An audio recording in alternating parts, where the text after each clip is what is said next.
Hi, my name's Carissa Bowen, and this is my Who Am I video. I was born May 11th, 1988, and grew up with my mom, dad, and younger brother in Avenel, New Jersey.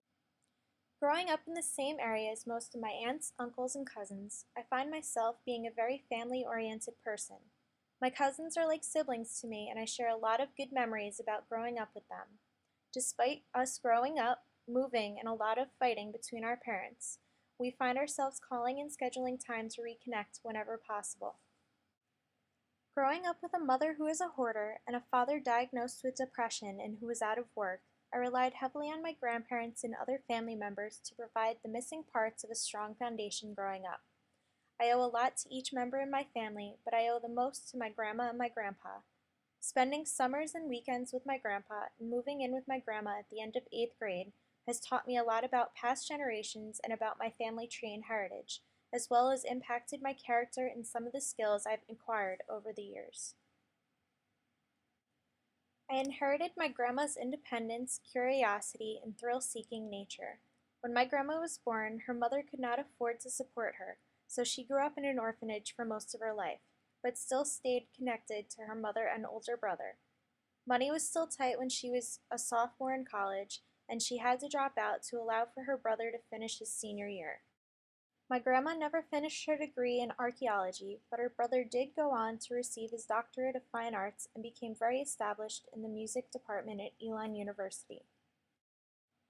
She met her husband while riding at a motorcycle club in Newark, New Jersey. They married and she sold her bike to pay for supplies so they could start building their house in Island, New Jersey, where they raised my dad and my uncle. Through my grandma, I have learned to be a strong and independent woman and how to choose what is right for the family. She has also taught me how to cook and bake, which is one of my favorite pastimes. My grandpa on my mother's side came from a small coal mining town named Johnstown in Pennsylvania. He grew up with his mother, father, 6 other brothers, and 1 sister in their small house at the bottom of a mountain. My grandpa dropped out of school in the 3rd grade to work in the coal mines and always regretted that he didn't go back. He taught us the importance of a good education. He hopped a freight train and moved to New York in his late teens, working as a fry cook and playing minor league baseball until he was drafted during World War II. He saw many important battles during the war, including the Battle of the Bulge and D-Day, and he helped to liberate the Buchenwald concentration camp. Before he was discharged, he was shot in the knee, which ended any of his dreams to become a professional baseball player. He returned back to New York City, married, and raised 2 stepsons and 3 daughters, finally settling in Edison, New Jersey in the 1950s, where he worked as a maintenance man until he retired. My grandpa never complained about any of the hardships in his life, despite surviving a flood that wiped out most of his town, a long tour of duty in World War II, and a life as a low-income working man trying to support a family of 5. I learned how to roll with the punches from him and also how to see the positive in every obstacle that came my way. My grandpa eventually broke down and taught me how to play baseball after my brother and older cousin Dean showed no interest, which helped me to move on to play from t-ball through high school. All through elementary and middle school, I found myself involved in my studies and extracurricular activities. I always remembered how important education was to my grandparents and was not going to let them down. I loved meeting new people and making friends through each club that I joined. When I moved out of my parents' house and in with my grandmother, I left my friends in Avenel and had to find a whole new crew in a new town. I figured that I would focus on the activities I loved and I would meet friends through those activities. At John F. Kennedy Memorial High School, we strove for excellence in the 3 A's, those being athletics, academics, and the arts. I played varsity softball for all 4 years, kept my grades to A's and B's, and continued to stay involved in band, concert choir, and the school musical. I lucked out and fit into a group that all liked the same activities as me. Our group has survived all 4 years of high school, graduation in 2006, and is stronger than ever now. My friends from high school happen to be a very diverse group, and I am the only girl. My cousins joke that we are Wendy and the Lost Boys, but through them I have grown so much. Going through so many years, I have often taken on the kind of den mother responsibility, but the boys have also taught me so much about life. I love cooking for them and going out on different trips, and they are always pushing me to try new things, whether it's food from a Chinese restaurant where only one of them can read the menu, taking the canoe out for the day, camping, or many of our other wonderful adventures.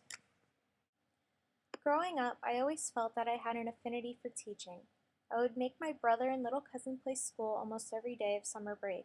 Not exactly how they wanted to spend the time, but it was fun for me. I loved babysitting and being a caregiver as I got older. Around the end of middle school, I started thinking of what kind of teacher I wanted to be. I knew I loved singing and being involved with choirs both in school and in church, and I started considering a career in music teaching. I took voice lessons and some piano lessons more seriously, and started joining competitive choirs in school and auditioning for more solo and small ensemble stuff. For me, music was going to be the medium that I used to teach. I loved the way it unites a group, even if there are no words being said. The emotions speak for themselves, and that, to me, was appealing. During November of my senior year, my grandma passed away, and I found myself sidetracked from the whole college process. I decided to take a year off and work as a full-time teacher at a daycare center with toddlers. I knew I had returned to pursue a degree, but needed some time to cope with the loss.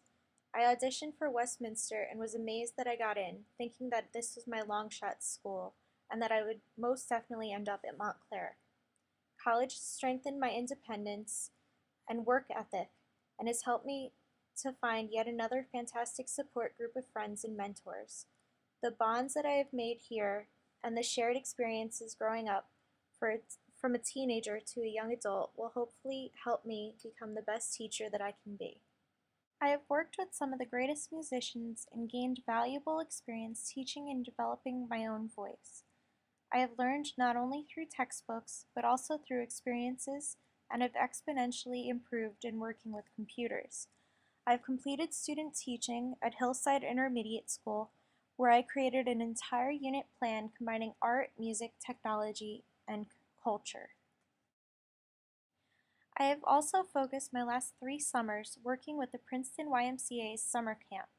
This past summer, I was promoted to activities staff, where I not only planned arts and crafts activities and programs for all the campers to participate in during camp afternoons, but I also gained valuable experience with what goes on planning-wise behind the scenes of camp.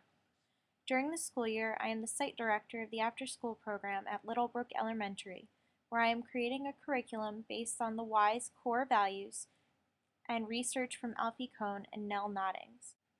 I am excited to complete this last year of the dual degree program and to move on to the next stage of life, wherever it may lead me.